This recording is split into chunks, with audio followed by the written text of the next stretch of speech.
Hello. We're starting this week's Eagle Angle a little differently than usual. This newscast is dedicated in loving memory to Isaac Neff. Isaac was a big part of the Oklahoma Christian community, and he'll be sorely missed by many. He passed away last Thursday, January 23rd, in his dorm room. He's described by his friends as an avid pool player, devoted Christian, and loving friend.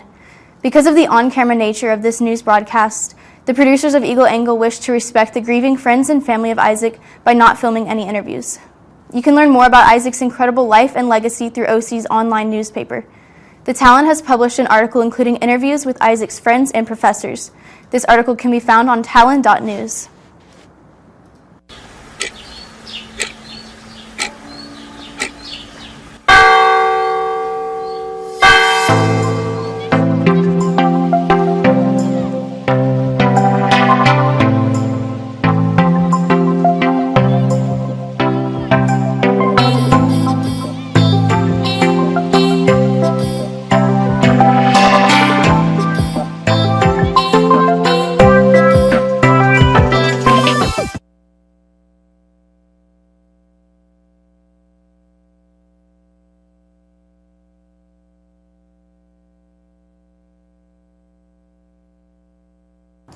Hello and welcome to Eagle Angle. I'm Reagan Meyer.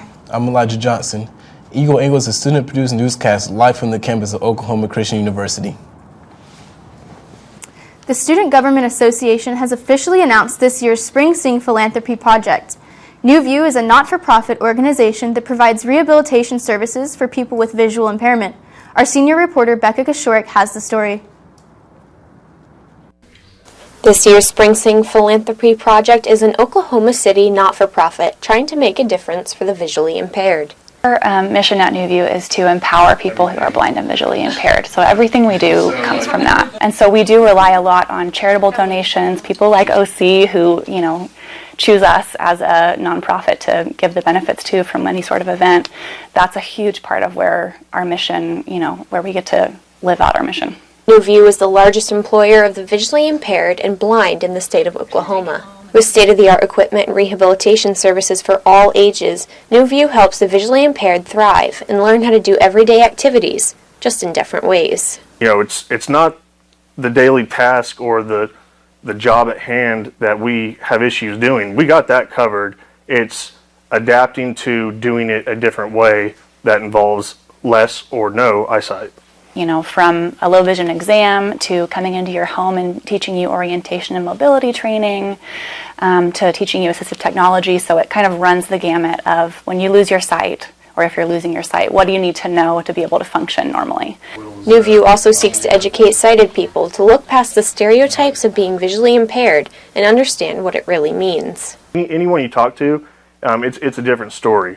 But understanding that the majority of us weren't always blind. The majority of us have driven. The majority of us have held jobs that we had while sighted. And so we know how to do the everyday things. Because we have an equal playing field. The technology is out of this world. The tool, Uber, anywhere you look at sighted people, we can do what they're doing in different aspects. So letting people, get beyond the guide dog, get beyond the cane, and understanding that we can do it just a different way. Several New View employees have ties to Oklahoma Christian, making this philanthropy project hit close to home. OC is such a good community. It really does still, when I go back, it feels like home, and so it's cool to kind of see those two worlds of mine connect. I grew up going to camp at OC, and I know all about Spring Sing, and when I was little, I thought the Summer Singers were the Beatles. So I love what's going on over there, so we're thrilled. OC's Philanthropy Committee will be fundraising through the month of February with weekly restaurant nights, direct donations, and a silent auction on the Spring Sing performance nights. Donations can be made directly on nvoklahoma.org. Reporting for Eagle Angle, I'm Becca Kashorek. Global Game Jam is coming to our campus. For those that may not know, Global Game Jam is the world's largest game jam event taking place around the world at physical locations. This event is designed to create a buzz in the gaming industry while also exploring the process development, whether it's programming, design, narrative exploration, or artistic expression. Each location gathers and watches short video with advice from leading game developers, and then a secret theme is announced.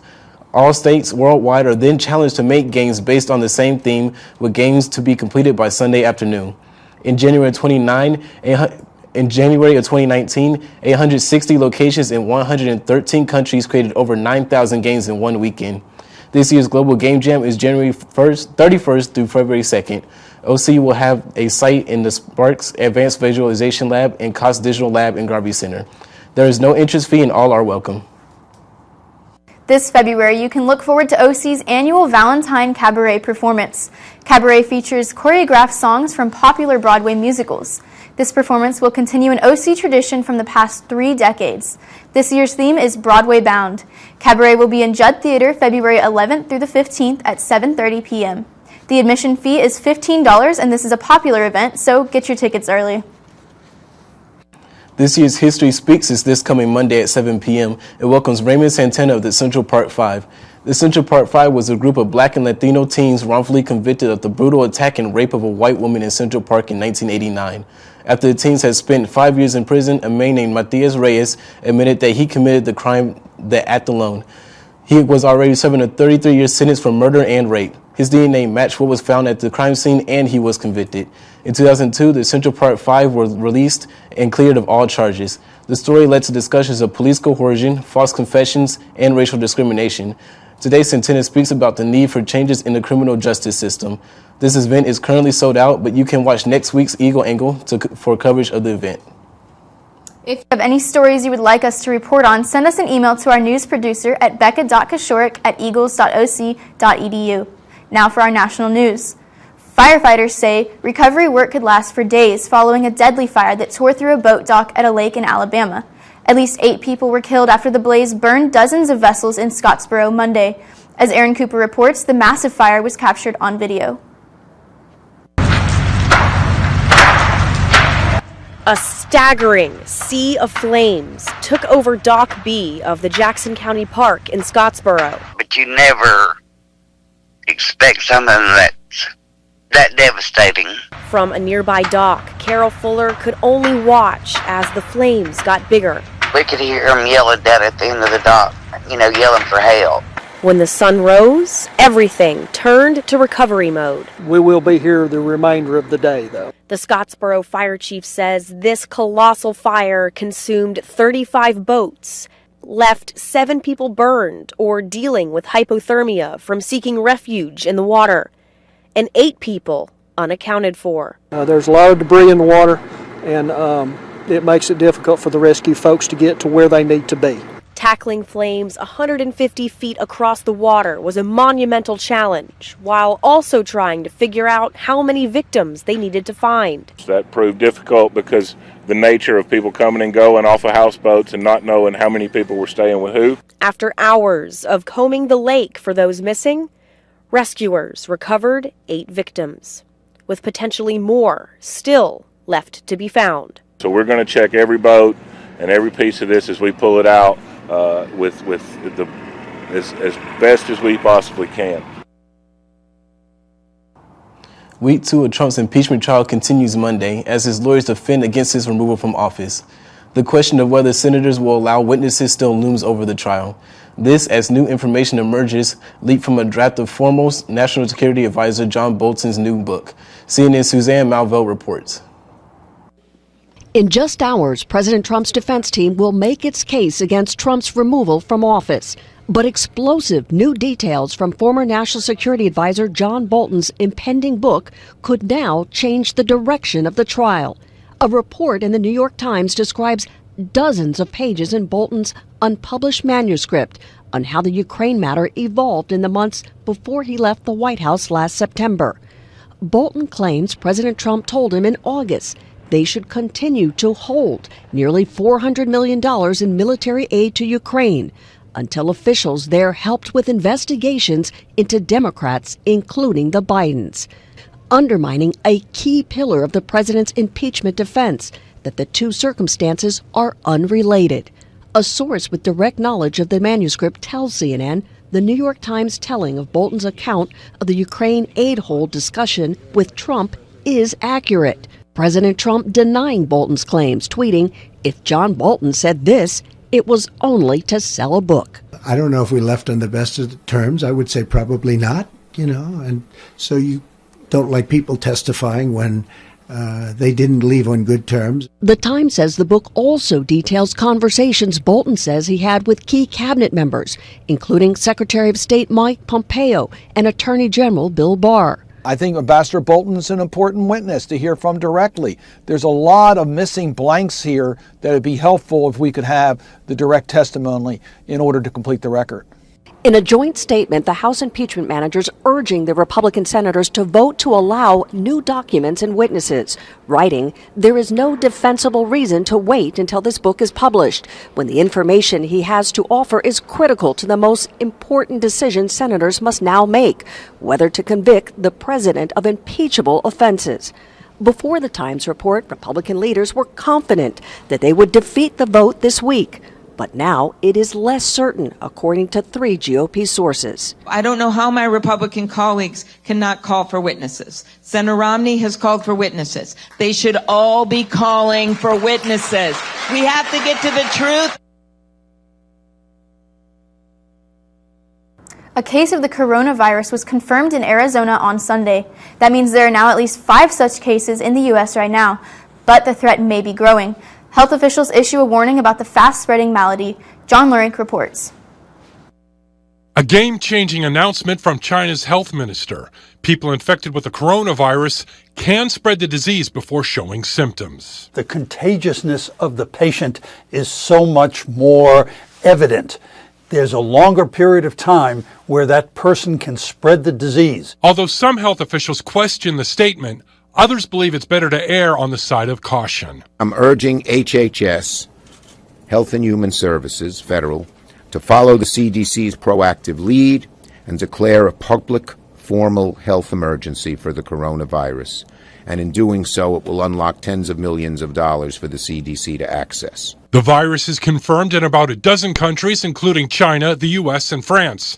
And now there's a presumptive case in Canada. As a country, we've learned a lot since the SARS outbreak in 2003, and this has allowed our country and all levels of government to work very closely together to ensure that we are prepared. The Director General of the World Health Organization tweeted Sunday that he's heading to Beijing to find out more about the coronavirus outbreak. My crystal ball says the next time the WHO committee meets, I think it is likely that they will declare this a public health emergency of international concern. I'm John Lawrence reporting.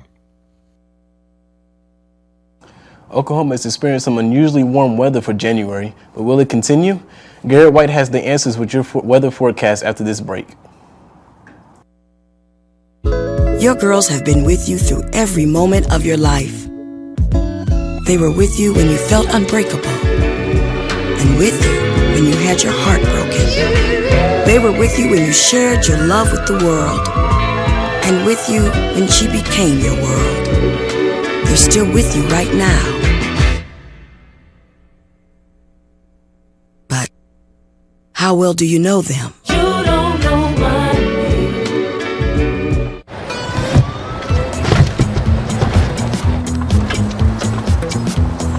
It's a short ride from your neighborhood to your naturehood. To find a neighborhood park or green space near you, visit discovertheforest.org. When I was growing up, my mom was extremely tidy. We were trained to put things back where we got them from. One day, when I walked into my mom's house, I felt like I walked to someone else's house. There was stuff everywhere. And just growing up the way I grew up and to see this transition was very alarming. When Sean talked to me, it was a wake-up call, and that's when I went to the doctor. Your blood pressure numbers could change your life. Talk to your doctor about creating a plan that works better for you. Start taking the right steps at manageyourbp.org. Now I'm, trying to get better, stronger than ever. Hey, Bobo, do trees tell each other stories? I'm sorry, I'm afraid I don't know that. Hey, why don't we go find out? Listen. Can birds draw pictures? I don't have an answer for that. Do stars visit their friends? Look!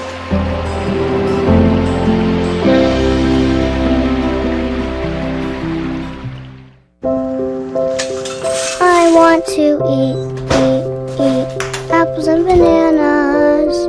I need to eat apples and bananas. Why can't I eat apples and bananas?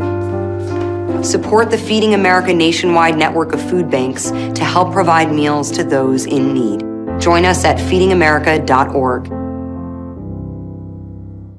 Good evening, Oklahoma. Some cold weather for the next 2 days, starting this afternoon, as it's currently 38 degrees with the partial cloud cover, though it does feel like 32. As we look at the map, a mixture of temperatures ranging from around the low 40s to colder. If we take a look at Guyman at 43 degrees and Durant and Salisal each at 43. In Lawton and Ardmore, both 41. Ponca City just a degree cooler at 40 degrees. Moving to Altus, it's 39, as well as in Oklahoma City and Tulsa. For Miami and Elk City, both of these cities at 36 degrees. For tonight, freezing weather is expected as the temperature drops to 28 degrees. This isn't helped with the fact that there is a 7-mile-an-hour wind coming in from the north-northeast and a humidity at 87%. For the weekend, some great things. There's going to be sun, which should not be inhibited by any rain clouds. The temperature also is going to increase to the 70s, a great time to go outside, maybe walk around Bricktown or go to the OKC Zoo. As we look at the next 5 days, Thursday is going to hold on to that colder weather as it's mostly cloudy, a high of 44, low of 32. Friday through Sunday will be sunny, and the temperature is going to continuously move up. Friday, a high of 52, low of 31. Saturday is going to be warmer still. 63 is the high, 43 is a low. Sunday has that 70-degree weather we're looking for, 71 as the high, low of 50 degrees. Monday, partially cloudy, a high of 66, low of 33 degrees. Up next, Nick Rogers joins us in the entertainment corner to share the latest. Stay with us. 1 in 3 adults has pre-diabetes. That means it could be you, your dog walker, On your left. your cat jogger. With early diagnosis, pre-diabetes can be reversed. Take the risk test at doihaveprediabetes.org.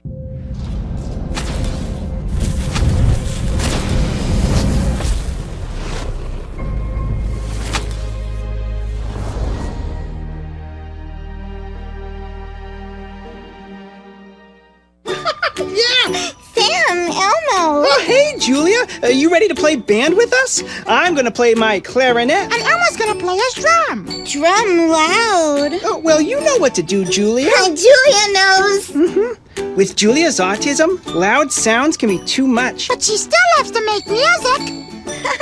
Play band. Early screening for autism can make a lifetime of difference. Find out more at screenforautism.org. Today I'm going to talk to you about physics. Come on in, girls. Let's go. This is the first rocket to get humans to Mars.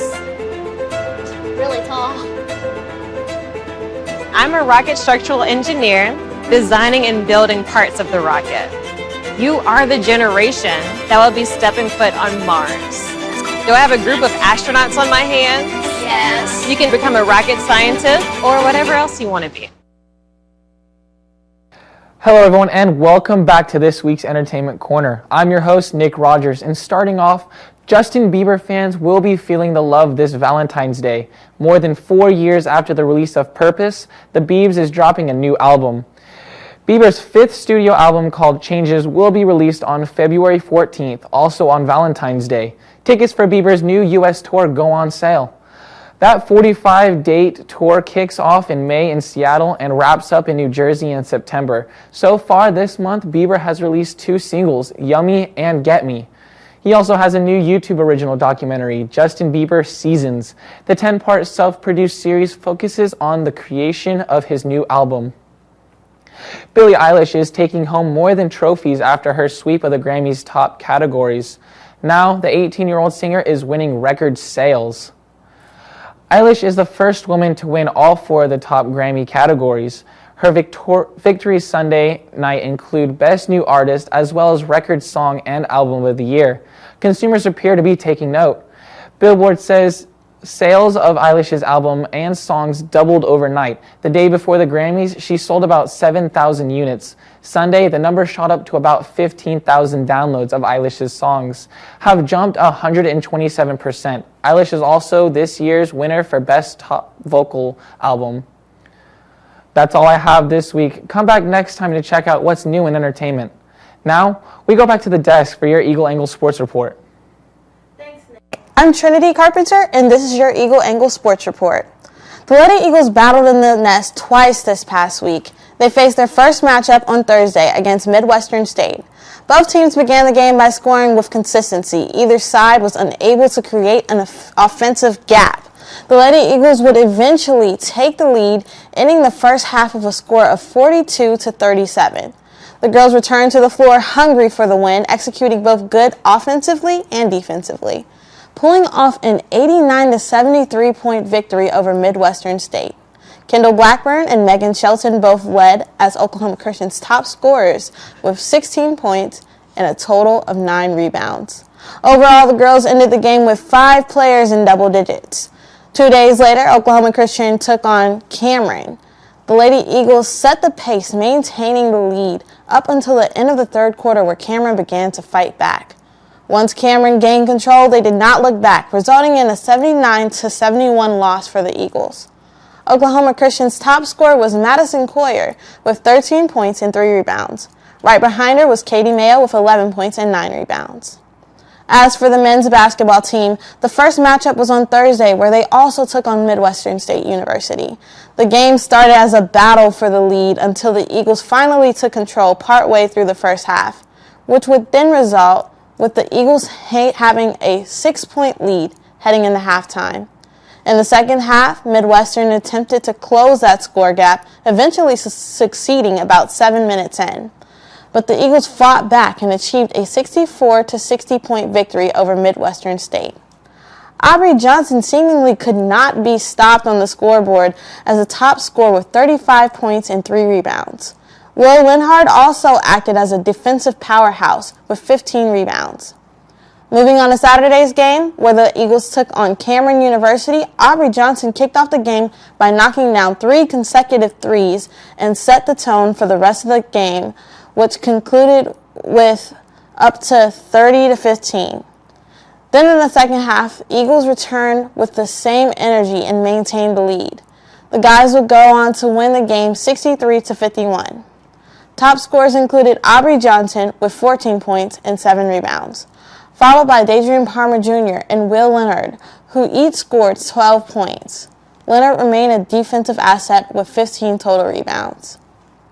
Both the guys and the girls will head to Fort Smith, Arkansas on Saturday, as they both will take on University of Arkansas's Fort Smith. Girls' opening tip is set for 2 p.m. and the guys' opening tip is set for 4 p.m. On Sunday, the sports world was hit with shocking news that the NBA and Los Angeles Lakers legend Kobe Bryant died in a helicopter crash. The crash took place just outside of Los Angeles, near Calabasas, at around 10 a.m. It is said that Kobe Bryant and 8 others, including his 13-year-old daughter, Gianna, were on their way to a youth travel basketball game. There were no survivors from the wreck. This was such shocking news as LeBron James had just passed him for the 3rd spot on the all-time career point scoring list the night before the accident happened. Kobe Bryant was drafted by the Charlotte Hornets in the first round of the 1996 NBA draft, but was immediately traded to the Los Angeles Lakers in the same night. Kobe Bryant would go on to win 5 NBA championships and become an 18-time NBA All-Star and a 2-time Finals MVP in his 20 years of seasons in the NBA, all being with the Lakers. Bryant affected many people around the world with his style of play and for his love that he had for everyone in this world. We would like to send out our thoughts and prayers for all the families and victims affected by the accident. And we would also like to say, rest in peace to the Black Mamba, Kobe Bryant. After the break, find out how a young couple got the surprise of a lifetime in this week's Take a Look at This.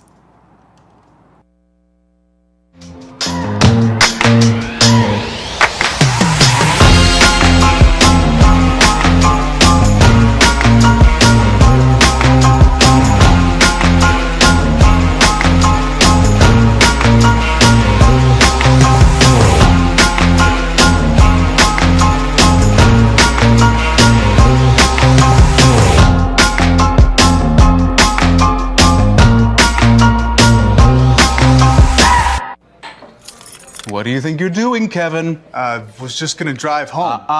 There are several warning signs present that you shouldn't be driving. Like hearing voices? Like your text-to-emoji ratio? Oh man, the selfies. Selfie. Nailed it. We all have warning signs that let us know that we're probably not okay to drive. Mine is pretending to be your subconscious. Craig, come on man, let's split a ride home. In Ohio, a couple is becoming a household of 7. A pregnant wife is expecting quintuplets. Bob Jones reports this week's Take a Look at This.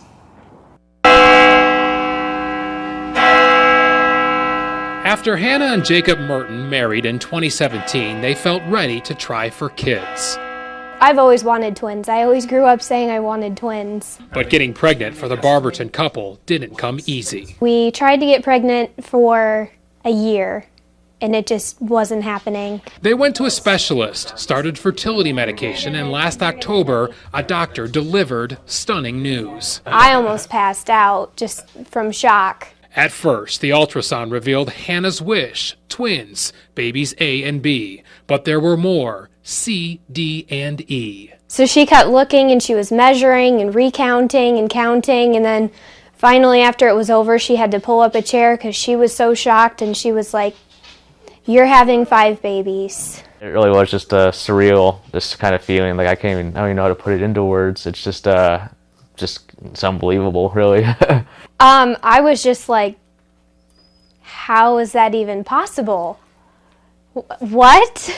Hannah is now 19 weeks along with 3 girls and 2 boys, still working on names. Their due date in June, but the quints will most likely be delivered in March or April. My personal goal is 30 weeks. As some of them, they like to photobomb each other. Hannah and Jacob love to look at updated ultrasounds of the quints.